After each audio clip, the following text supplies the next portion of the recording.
and I am here to talk to you about another matter. Yesterday in Kiefer, Oklahoma, a police officer went into a Starbucks to pick up an order of coffees, and one of the other customers let him know once he got his coffee that one of the baristas had written pig on his coffee. And my initial thoughts were so like obviously it's disrespectful. There's no question about that. I'm not saying that that was the best thing to do, but what I'm saying is CNN, multiple different news stations picked this up and were talking about it. And in the article, the police officer immediately told his police chief, because that's what you do when somebody calls you a pig, I guess.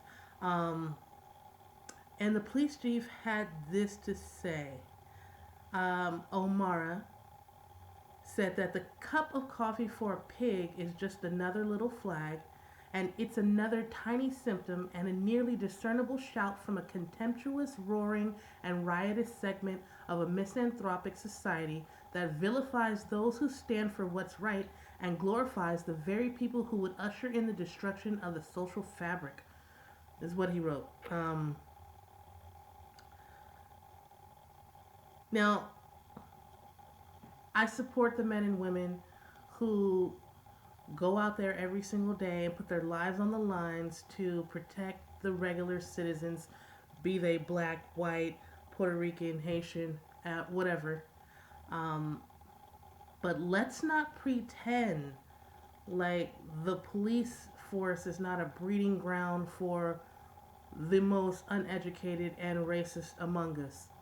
There are very good police officers, I'm sure, somewhere in areas where there is no police corruption and therefore they have uh, no reason to tell on somebody for beating up somebody behind racially motivated uh, justifications, and therefore can retain their good police officer status.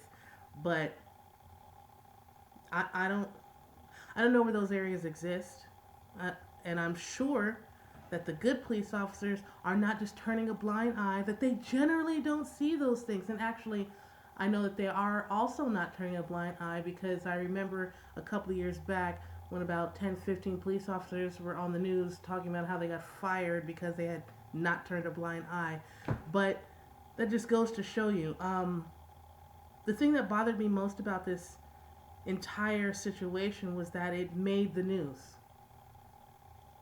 I've been called every name in the book, every name in the book, and it never made the news. Do you know why? Not just because I didn't go telling people that other people were calling me names and it hurt my little delicate ass feelings, but mostly because it's not important. It doesn't matter. Like, these are the same people who would say that the rest of us are easily offended and jumping to conclusions to be offended over everything, whilst calling their daddy when somebody calls them a three-letter name. Pig. It's the name of a horrible animal. I mean, well, not horrible, but, animal you probably shouldn't be eating. But it's it's what it is. You actually signed up to put your life on the line to get in firefights with human beings and potentially kill people, or choke the life out of them when they're selling loose cigarettes. But basically, you signed up for a lot worse than being called a name. And if this is something that's going to make the news, it leads me to believe that, I hate to sound like somebody who supports Trump here, but that the media is in league with the devil, honestly.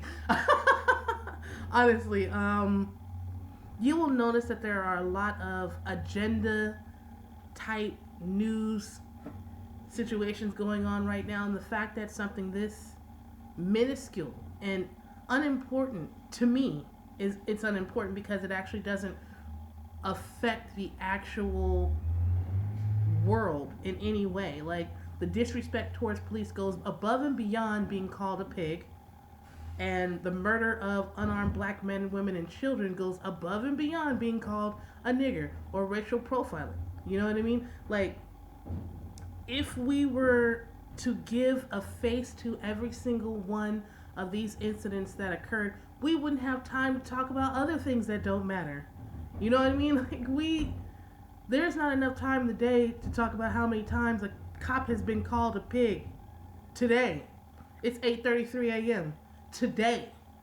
You know what I mean? Like, let's stop pretending like this is a new and unfounded situation that's never happened in the history of all of America, when police have been called many names, shot at, stabbed, slapped, hit, punched, kicked, everything, spit on. Like, let's, please, please, pig. That's what you are. It's not that we're running out of news.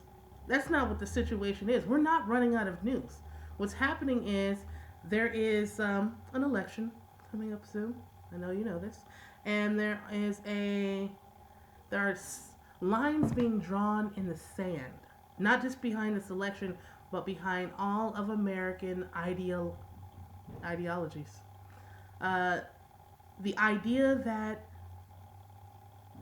there are people who are for police and there are people who are against police is what he's talking about when he says it's another tiny symptom and a nearly indiscernible shout from a contemptuous, roaring, and riotous segment of a misanthropic society that vilifies those who would stand for what's right and glorifies the very people who would usher in the destruction of the social fabric.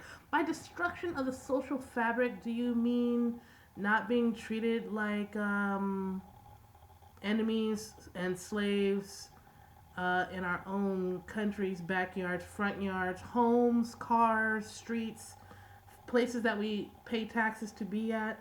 Like, I understand that it's a terrible thing to be disrespectful to anybody. Let's get this straight. It's disrespectful and horrible to say terrible things, unfounded or otherwise, to anybody. Police are no different. Now, my question is what's with all this hullabaloo like they're being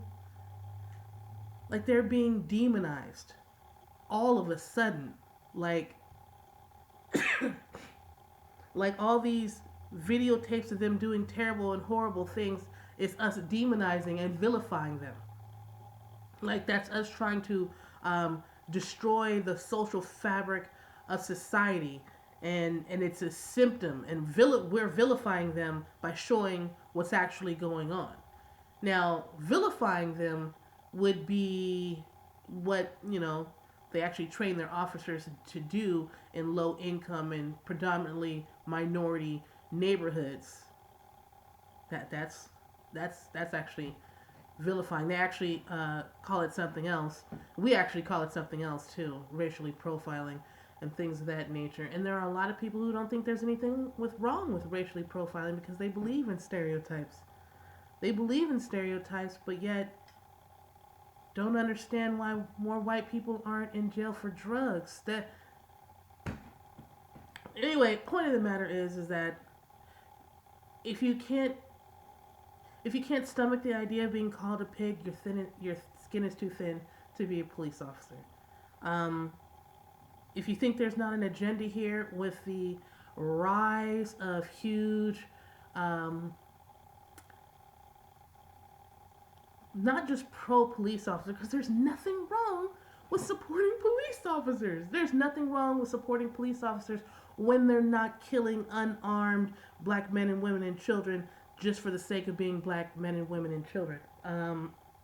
There's nothing wrong with supporting your law enforcement.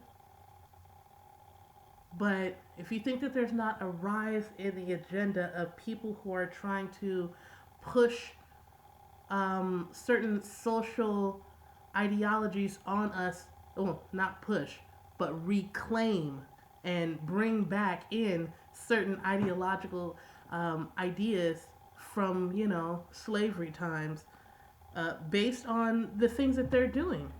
Like, You don't like to see black men, women, and children killed by police officers? Well, then you must be trying to vilify the police. Oh, you want police officers to be held accountable for their actions? Well, you must be trying to usher in the destruction of the social fabric. Let's be clear, that's not what we're trying to do. We're just trying to say, hey, don't be, out here shooting us when you were arresting them. That's what we're saying. But the video's gone on long enough. I just had to say that because honestly, it's frustrating to watch, and I have a whole problem with CNN and some of the racist shit that I've seen them do in the past. But watch what you watch on the news. Don't watch to react. Watch to understand. And when you're watching to understand, think about where it's coming from and who's saying it. Because these people all get a certain press list, and they're working with these stories in the same voice. And these news companies are not just owned by people like you and me, and they're not funded by people like you and me. Well, parts of them are, but they're not using that funding to promote our ideas and what we want to be told. They are telling us what they want us to know. So beware. Be wary. Really? Ghosts. All right. Later.